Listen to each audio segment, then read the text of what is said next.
காலையில் எழுந்த உடனே கோபுர தரிசனம் யாருக்கெல்லாம் கிடைக்குன்னு தெரிலங்க. ஆமாங்க, எனக்கு கிடைச்சிருக்கு. கிச்சனில் இருந்து பார்த்தாலும் கோபுரம் பார்க்கலாம், போட்டிக்கால இருந்து கோபுரம் பார்க்கலாம். சாமி கும்பிட்டு கீழே சரி வாசத்தொழிக்கலான்னு போனால் அங்கே கருட பகவான் யார் நம்ம கழுகு அவங்களையும் பார்த்து தரிசனத்தை வாங்கிட்டு சரி வாசல் தொளிக்கலான்னு போனால் வாசல் 1 வேலை 2ன்ற மாதிரி வாசல் ஆல்ரெடி தொளிச்சிருந்தது.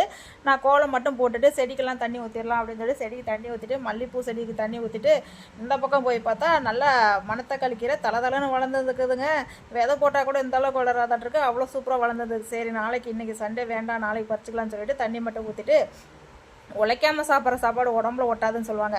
அதனால் காலையில் எழுந்திரிச்சோடனே நான் இந்த வேலையெல்லாம் செஞ்சுட்டு தாங்க டீ குடிக்கவே போனோம். பசி வந்தால் 10 11 சொல்லுவாங்க. அந்த மாதிரி பசியோடு வயிறு எல்லா வேலையும் செஞ்சு முடிச்சுட்டு எனக்கெல்லாம் தூக்கம் வந்தால் டீ வரைக்கும் பறந்து போகும். அந்த மாதிரி டீ பைத்தியங்க நான்.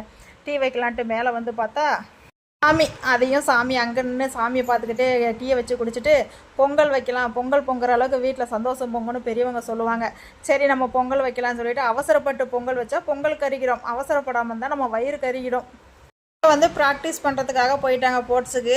அவன் வர்றதுக்கு 10 மணி ஆகிடும். சரி பையனை விட்டு நம்ம எப்படி சாப்பிட்றதுன்னு வெண்பொங்கலில் ரெடி பண்ணி வச்சுட்டு அவங்க அப்பாவுக்கு கொடுத்துட்டு அவங்க அப்பா சாப்பிட்டு வேலைக்கு போயிட்டாங்க. நாங்கள் மட்டும் பையன் வர்ற வரைக்கும் வெயிட் பண்ணிட்டு இருந்தோம். பையன் வந்த பிறகு சாப்பிட்லாம் அப்படின்னு சொல்லிட்டு தேங்காய் சட்னி அரைச்சி வெண்பொங்கல் ரெடி பண்ணி வச்சுங்க. உளுந்த வடையும் கடையில் வாங்கிட்டு வர சொல்லியாச்சு. உளுந்த வடை காலையிலே செய்ய முடியாது. வெண்பொங்கலுக்கு சைடிஷுக்கு உளுந்த வடை வச்சு சாப்பிட்டா எவ்வளோ டேஸ்ட்டாக இருக்கும். அந்த மாதிரி இன்றைக்கி வந்து வெண்பொங்கல் உளுந்த வடை தேங்காய் சட்னி தாங்க எங்கள் வீட்டில் ஸ்பெஷல். உங்கள் வீட்டில் என்னன்னு சொல்லுங்கள். அதை முடித்த உடனே ஒரு டம்ளர் டீ குடித்தா தாங்க எனக்கு வந்து ஃபுல்ஃபில் ஆன மாதிரி இருக்கும். உங்களுக்கெல்லாம் எப்படின்னு சொல்லுங்கள், கமெண்ட்டில் சொல்லுங்கள்.